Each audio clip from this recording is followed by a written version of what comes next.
everyone, and welcome back to my channel, ASMR Molly Pelly.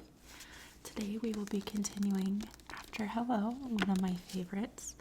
You can see like these super short pieces up here. It's growing back. That's like a year's worth of growth. These short pieces that just stick up, this is a year's worth of growth. A little over a year actually, but sorry, my hair is a mess. I would have it up, but I've got a migraine, so we're just gonna be wild and crazy today. But I thought we could continue reading our story. I hope you guys are all doing awesome. If you like this video, please like and subscribe, and let's get started. So I'm gonna try and do it like softly spoken, but also like whisper too sometimes, so we'll just see what happens. Okay. Sam, chapter 8. Two paces to the wall, 2 paces back, 2 paces to the table, 2 paces back. Sam kept his gaze fixed on the closed white door even while pacing. He hated waiting. Worse, he hated having nothing to do while he waited. He had returned Sarah's camera safely to her bag and had successfully resisted the impulse to see what else she might have in there. He wouldn't want anyone snooping around in his bag. The least he could do was extend Sarah the same courtesy. But now there was nothing left to do but wait, and he hated waiting. Movement helped, so he paced and watched and waited. He unzipped his hoodie, zipped it again. The tiny teeth clacked as they met and separated. The sound of being devoured was oddly comforting. His thoughts fractured into multiple parallel tracks. Paul, how much time was left until his brother's 30-minute deadline expired? What would he do when he returned? And found them both still there. Would Paul's plan to distract Piper even work? Sarah, he knew deep in his gut that he shouldn't have allowed Paul to drag Sarah into this mess. Unaligned feminine chi or not, even though she had agreed to do it, Sam knew Sarah didn't really know what she was getting into. How could she? Sam still felt unprepared to deal with Piper face to face, and he'd been working with Paul for almost 18 months now. Before that, he stopped that train of thought before it could depart the station, turning his thoughts to a safer topic, Bootsy. He wondered absently if a dog could even survive a dose of Valium. He knew that Valium was fast-acting and long-lasting, not from personal experience, of course. Sam never touched anything that would alter his reality, no matter how much he wanted his reality to change. But his mother had once kept a bottle of the pills on the back shelf of the medicine cabinet. He remembered that dark night and even darker day when the bottle had first moved to the front of the shelf. From there it was a short trip to the bathroom counter, then to the nightstand by her bed where it had taken up permanent residence. The level of pills never seemed to go down, even though she had taken them like candy. No. He stopped his thoughts again. This time his body followed and he froze in the hallway. Triangulated between the door, the table, and the wall, he was trapped. Sam inhaled deeply, imagining the white light that filled the air being drawn down into the darkness of his lungs. He swallowed, a part of him hoping that some of that light and air could seep into his bones and his blood, hoping that it would sate the endless emptiness gnawing inside him. How long had Sarah been in the apartment with Piper? 5 minutes? 10? What was taking her so long anyway? Something must have happened. Something bad. He took a step toward the door, but slowly, like a wind-up toy, not yet up to full speed. A faint jingling accompanied his footsteps. The military-style dog tags around his neck had slipped free of his unzipped hoodie. They chimed against the circular token of St. Christopher that hung on the same chain. He shoved the tax and token beneath the neck of his shirt, wincing as the cold metal touched the bare skin of his chest. Yet another thing Sam didn't want to think about. St. Christopher hadn't provided much protection in the past. Why did he still think the future would be any different? The white door swung open on silent hinges. Sam got a glimpse of Piper's blonde hair and her red, full lips above her hot pink bathrobe before the door closed just as silently. Sarah, disgorged from the apartment, approached Sam on unsteady feet. She clutched a rolled-up paper in her hands. Her eyes were wide, the green darkening to near black. Clearly, she was still reeling from Piper's gravitational pull. "How did it go?" he asked. Part of him wanted to touch her arm to provide some kind of tactile comfort, but the jet of Sarah's elbow and the slant of her shoulders offered him only angles and planes. She was prepared to deflect and divert. There was no safe place to connect. Sarah kept walking toward the elevator, the paper in her hands tightening from a tube to a straw. "That was," she shuddered, then pivoted on her heel to face Sam, who was trailing a few steps behind her. He spoke before she could. "I'm sorry." She pressed her lips together, rocked her hip to the right in a stance that was both a challenge and a warning. "Have you ever met her?" "Not in person. I've been in her apartment before, but always with Paul, and never when she was there. Paul doesn't want her to know I exist, which at the end of the day was all right with him. Invisibility had its perks. But you knew what she was like in real life." Sam hesitated, then said, "Everyone who works for her knows what she's like." "I didn't. She was so good as Claire in Sunflower Girl. Nice. I thought she was who she was. That she was like me." Sarah shook her head. "She's not nice, and she's nothing like me." "No," Sam agreed. "No, she's not." A silent beat of time passed. Each of them looked down or away. He could feel the air around Sarah fluttering as she struggled to maintain control. He didn't want her to cry. "Thank you for going," Sam said quietly. "And if Paul was here, I know he'd say thanks too. You really helped him out today. You helped us both." Sarah sighed, her shoulders squaring a little, her angled limbs relaxed into roundness. "Look on the bright side," Sam said, offering up a smile. "Your work is done here, good citizen, and you'll never have to see her again." Tension snapped back into Sarah's body. "What?" he asked, frowning. Why did he always manage to say the wrong thing at the wrong time? "Can we go?" Sarah's eyes flicked to Piper's door and then slid to the wall. "I don't want to talk about it here." "Yeah, sure." Sam knew the words weren't going to be enough to unwind Sarah from the knot she was in. She needed distance and time and a distraction of her own. And if there was one thing Sam was good at, it was fulfilling people's needs. "I know a great bistro around the corner. You still hungry?" he asked, already knowing the answer. Sarah grabbed her bag and beat him to the elevator door by 2 long strides. Sarah, Chapter 9. You ready to talk?"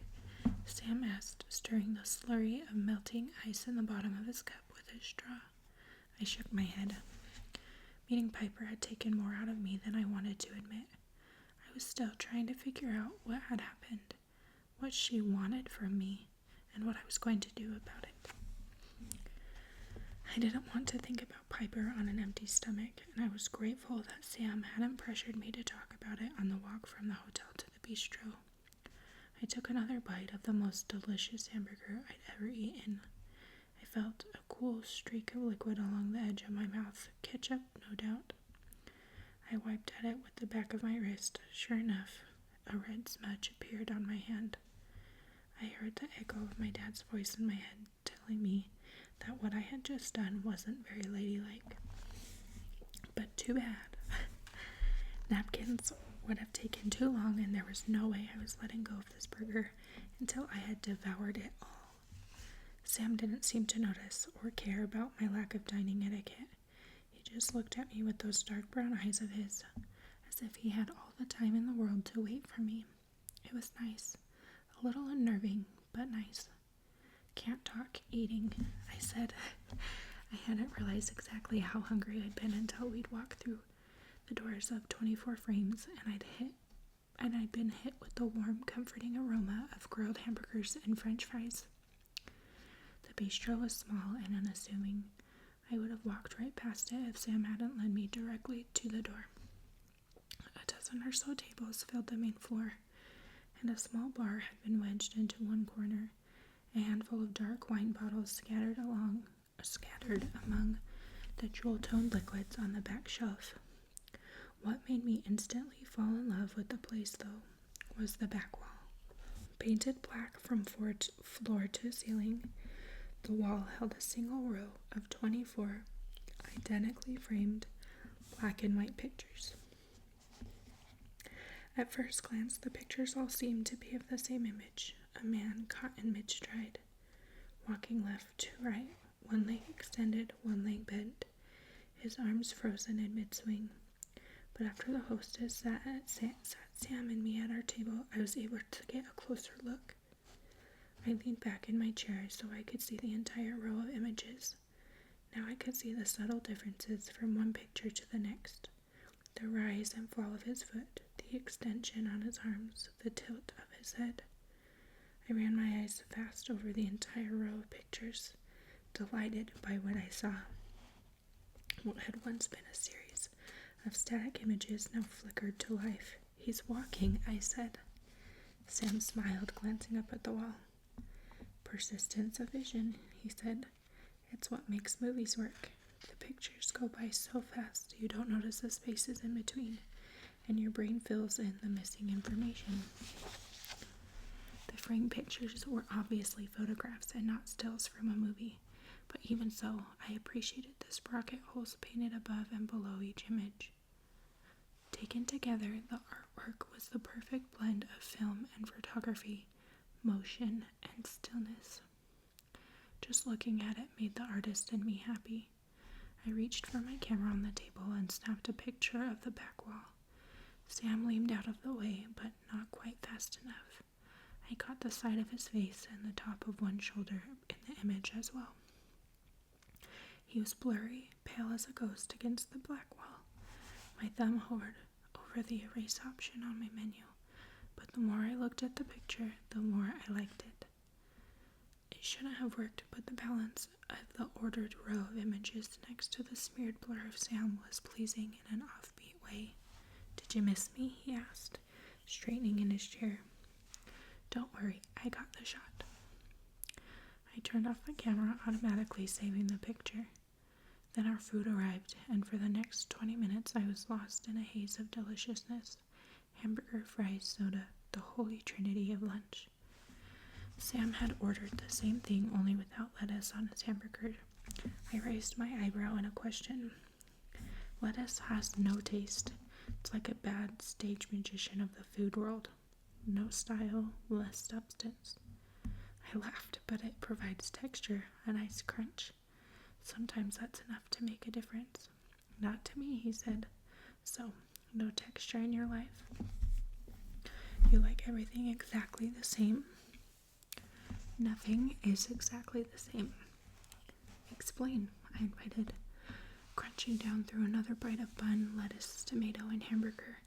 I finally understood why gluttony was such a popular sin. Sam shrugged. "Everything's different." He pushed his fork to the center of the table and dragged mine into place next to it. "These look the same. They were made by the same manufacturer. They might have even come from the same box of utensils, but they're not the same. This one has a scratch on the handle.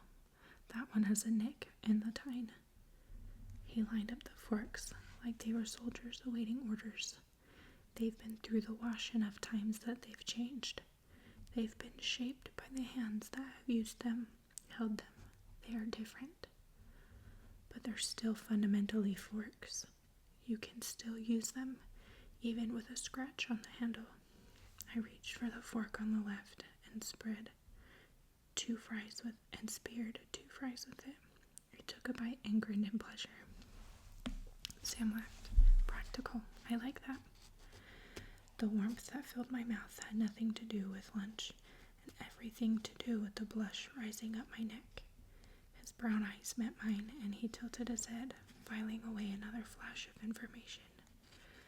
I knew I should have been embarrassed at having been caught with my emotions all over my face, but I wasn't. I liked the open honesty I saw in his eyes. I also liked the comfortableness that surrounded me and filled me. Here, sitting across from a new friend in a small, cozy, crowded bistro on a side street of one of the largest cities in the world, I felt at home. Which was strange, since I often didn't even feel at home when I was home. Sam tapped his fingers on the table in an idle rhythm, but I could tell it wasn't the tempo of impatience. He was as comfortable here as I was. I took the last bite of lunch, closing my eyes to better savor the taste. Wiping my mouth with the napkin, I leaned back in my chair and sighed. Now I'm ready to talk, I said. Sam's fingers quickened into a drum roll, and he lifted his eyebrows in expectation. No fanfare, please. This is serious. He flattened his hand on the table, cutting off the sound. Piper, he said with a nod. Piper, I repeated. Just the memory of her made my insides quake. She wasn't happy to see you, was she? I don't think she's happy about anything. You gave her the book? I nodded, and she gave me this. I reached for the rolled up autographed photo that I'd set on one of the extra chairs at the table. I smoothed it out and held it up like it was a piece of evidence. A headshot? Classy. There's more. I placed the photograph face down on the wooden tabletop, pinning the corners of my glass, the salt and the pepper shakers, and the edge of Sam's plate. Words covered the back of the photo, filling the top third of the space. The letters scrawled and slanted. It looked like a crazy person had written it, which, I reflected, I might have been at the time. Sam slipped into the empty chair next to me, leaning forward and angling his head so he could read what I had written. Original but familiar, a fresh look at something ethereal, signed one of a kind, no fakes, nothing pedestrian, unexpected and bold, needs to be emotionally moving, inspiring but not sappy, must match decor. Sam scrunched up his forehead. I don't understand. What is this? I set my elbow on the table and leaned my head against my hand. Piper's latest request. Well, demand is more like it. Are you supposed to give this list to Paul? Sam ran his fingertips over the words like they were written in Braille. I shook my head. I pointed to my chest. She told me I had to do this for her. Just me. Why you? Well, I may have unintentionally made her mad. I think she wants me to do this for her as some kind of payback. It doesn't take much to make Piper mad, Sam observed, picking a stray fry off his plate. But I wouldn't worry about it. She thinks you're Samantha who works at the bookstore. You're not, and you don't, he shrugged. You don't have to find anything for her, trust me. She'll get over it, and you'll have a great story to tell your friends back home. I hesitated. There's more. He lifted an eyebrow. It's about Paul. He lifted his other eyebrow. She said that if I didn't agree to find this for her today, she was gonna fire Paul. Sam blew his breath out slowly in understanding, the air ruffling, the brown hair hanging over his eyes. And so you said yes.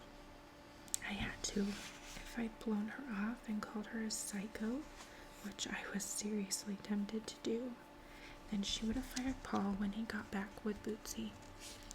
Sam looked at me for a long moment. You don't even know Paul, he said quietly, a touch of wonder in his voice. I shrugged. He said he was already on thin ice with her, and if she fired him, then you'd lose your job too. I didn't want to risk it. Then, on behalf of both of us, I'm glad you said yes. He tapped his finger on the words spread between us. But you don't have to do this, you know. This isn't your problem.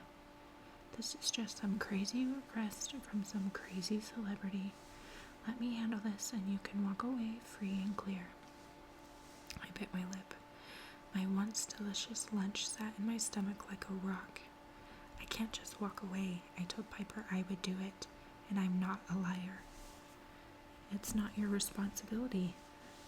I know, but I have to at least try. Besides, I'm afraid that if I don't bring her back what she wants, she's gonna fire him anyways. Piper isn't going to fire my brother. She relies on him too much. Are you sure about that? Sam's silence stretched past confidence and into uncertainty. He looked over the list of requirements again. So what is it she wants exactly? Artwork. Something that she can hang over her fireplace. A one-of-a-kind. Signed. I tapped the paper and exhaled in frustration. I don't have that kind of money it'll take to buy a signed one-of-a-kind piece of artwork that is inspirational and moving and original and fresh. I leaned back in my chair. I barely have enough money to cover lunch. Sam waved his hand, his attention still on Piper's lips. Don't worry about lunch. I can't let you pay. We had a deal. He reminded me, lunch is on me. The deal was Vanessa's story in exchange for lunch. You never finished the story. Sam pushed aside the salt and pepper shakers and flipped over Piper's photo. This is a better trade. I'll tell you Vanessa's story over dinner. My heart lifted in hope. And what makes you think we'll be having dinner together? Sam rolled up the photo and handed it back to me. Because a job like this will take all day. He signaled the waitress to bring the bill. And because you'll need my help. Sam, Chapter 10. Help. The word felt slippery in his mouth. Why had he offered to help? He should have just said he would do it alone. He worked alone. He liked working alone. Didn't invite complications. Alone meant no one got hurt. He shut down that thought before it could take root and refocused his attention on Sarah. It didn't matter what she thought or felt. Sarah needed his help. Paul needed his help. That was all there was to it. She was looking at him through squinted eyes, as though if she concentrated hard enough she could bring him into focus. Relax, he said, trying to take his own advice. I'm sure we can find something for Piper before she does anything drastic. Jess stopped by the table, pulled her hair back, a pen holding the bun in place. Oh, oops. Jess stopped by the table, her hair pulled back, a pen holding the bun in place. Her name tag was pinned crookedly below the 24 Frames logo, embroidered on her white shirt. How is everything? She asked, setting down a black folder next to Sam's plate. Wonderful as usual, Sam said. He fished out a few crumpled bills from his bag and tucked them into the folder. Then he reached out and swiped 2 pink sugar packets from the square black container on the table. I'm taking 2, okay? 2? Jess's eyebrows arose, and she clucked her tongue in mock disapproval. I don't think I can let you do that, especially since you never made good on your bet from last time. Sam grinned and dropped the packets into his bag. When have I ever let you down, Jess? He withdrew a small white envelope and handed it over. Sarah leaned forward, a line of curiosity wrinkling her forehead. What is it? Jess caught her breath, holding the envelope in both hands, as though it were made of gold and lined with diamonds. You didn't. I did, Sam said, leaning back. His grin was effortless. How in the world? Jess shook her head. No, I know better than to ask. Sarah looked from Sam to Jess. Open it, she said as eagerly as a kid at Christmas. Jess laughed and jerked her head towards Sarah. Where did you find this one? She found me, Sam said quietly, but she's right. You should open it. With slightly trembling fingers, Jess lifted the flap of the envelope and withdrew a slim, white rectangle. Her mouth opened, but no words came out, just a soft exhalation of joy. What is it? Sarah asked again, her voice reverent. A front row ticket to the Glass Menagerie. There's a revival of it on Broadway, but tickets have been sold out for months. It's my favorite play. She looked at Sam with tears in her eyes. I can't take this. It must have cost you a fortune. Sam shrugged. Just the cost of a sugar packet, really. He stood up and slung his bag over his shoulder. He leaned toward Jess and brushed a kiss to her cheek. Check the envelope. I think you missed something. She looked down and withdrew a second ticket. Her gasp was loud in the small bistro. She threw her arms around Sam's neck and pulled him close. He gently untangled himself and stepped back. I couldn't send you to the play alone, could I? You should take Donovan. Sam looked over at Sarah. Her eyes were wide, a sparkle of light glinting beneath the green. Jess brushed her wrist across her cheek and made a sound somewhat between a laugh and a cry. She grabbed the black box from the table and dumped the contents into Sam's bag. I hope you find something good, she said with a smile. I always do, Sam said. Another customer waved for Jess's attention, and she carefully stashed the tickets in her apron pocket, gave Sam one last hug, and then hurried back to her tables. Sam held the door for Sarah, and they stepped back into the bustling flow of people. He took a deep breath, noting the layered scents he'd come to love, a deep undertone of exhaust, the light organic scent of people and sour trash, and the high-acid zing of electricity dancing along the top. Are you sure you want to do this? You can still walk away, you know. I'm sure Piper won't care if I'm the one to bring her back what she wants. And as you pointed out, if Paul gets the axe, so do I. He flicked his lips upward in a smile. And since I happen to like my job, I have way more at stake than you do. I told you before, I'm not walking away. Why not? This is so clearly not your problem. She looked down at her feet. Maybe not, but I still feel responsible.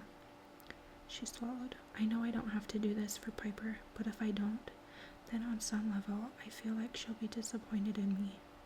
And I hate that.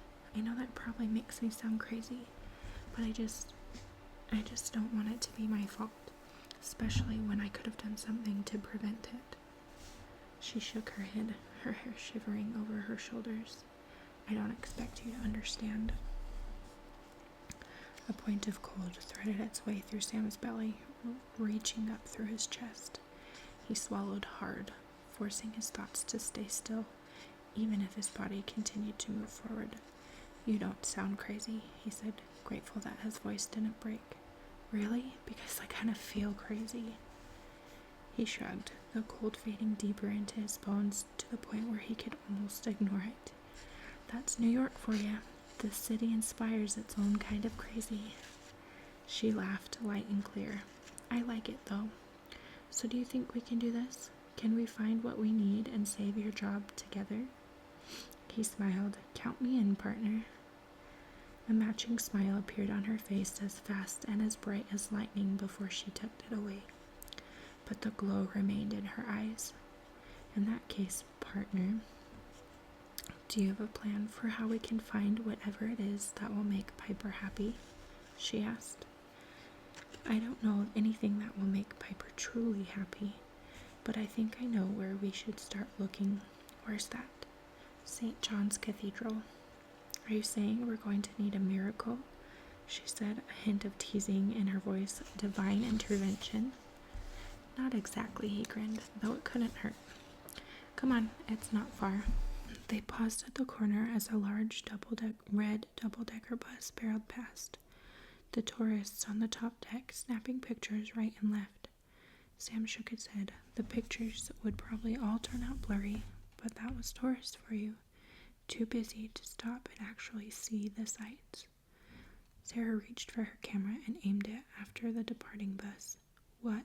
She said a little defensively. I liked the color. I didn't say anything. Sam held up his hands. After they had crossed the street, Sarah stashed her camera back in her shoulder bag. So that thing with Jess, what was that all about? It's what I do, he said, lifting one shoulder and one side of his mouth. She shook her head. You help strangers with impossible tasks. I help friends with adventures. Semantics. Truth. She hesitated, looking back toward the front facade of 24 frames. Am I in an adventure, then? She asked. She ran her fingers through her hair, pulling the strands into a smooth column and then brushing the entire thing over her shoulder. He wondered if she knew what that did to the line of her neck. At the risk of sounding like a motivational poster, life is an adventure. And the price of an adventure is a sugar packet. What's the story behind that? Sam's half smile grew. A few months ago, I told Jess I could get anything I wanted, and usually for less than the marked price. She didn't believe me, so I explained that it was all about trading. Trading? Like how you wanted to trade stories with me? A little. It's more like you give up something small that someone needs for something better that someone else wants. If you keep things circulating, eventually you'll get what you want. Take and trade, trade and transfer. He turned left at the corner, and Sarah stayed in step with him. And that's how you get what you want. A muscle moved in his jaw. You've got to keep moving. Stagnation kills. Profound, Sarah said with a raised eyebrow. Truth, he said again. He stepped around a mound with a briefcase and fell back in step with Sarah. We made a bet, me and Jess. She bet me that I couldn't bring back her heart's desire if all I could use to trade was a sugar packet. And you knew the tickets were her heart's desire. I knew Donovan was her heart's desire. The tickets were just an excuse to get them together. Sarah tilted her head. But you could have done anything then. Movie tickets would have been just as good. It didn't have to be front row seats to her favorite play. You're right, it didn't have to be, he agreed lightly. Her green eyes filled with light and admiration. Show me. What? She tilted her head to the other direction. Show me how you trade. Jess gave you all those sugar packets. Trade one for me. A smile hovered around Sam's mouth. Okay, what do you want? Sarah started to shrug, but Sam held up his hand. Don't say you don't know. I wasn't, she started. Sam ignored the lie he saw on her face. I can't trade without knowing what's at stake. I thought the important thing was to keep things moving. Sarah waved her hands in small circles in front of her, as though stirring the air into action. Sam shook his head. If you don't know what you want, you'll never get it. What's more, if you don't know what you want, you'll never know when you do get it. He reached into his bag and withdrew a packet. He offered it to her on the palm of his hand. So, Sarah, without NH, tell me, what do you want? Sarah looked from Sam's hand to his eyes and back again. Then she carefully took the sugar packet, turning the small square over and over in her fingers. She was quiet for a few steps. A bike messenger zipped past in the narrow space between sidewalk and street, his bell chiming a shrill warning. A few high clouds skidded across the sun, casting dappled shadows over the tree. Sam and Sarah walked past the open door of a German deli, the distinct scent of mustard and bratwurst billowing out in a cloud around them. There are lots of things that I want. Her eyes stayed focused on the packet, and her voice sounded softer than he'd expected. He looked at her sharply. He hadn't meant to strike a nerve, at least not one so clearly close to the heart. He brushed his hand against her wrist. When she looked up at him, he said gently, We'll then pick just one and let's see where it takes us. Okay, you guys, that will be it for tonight. Thank you so much for coming along with me and Sam and Sarah's journey. I'm excited to read you the rest another day. If you liked this video, please like and subscribe. And we'll see you in the next one.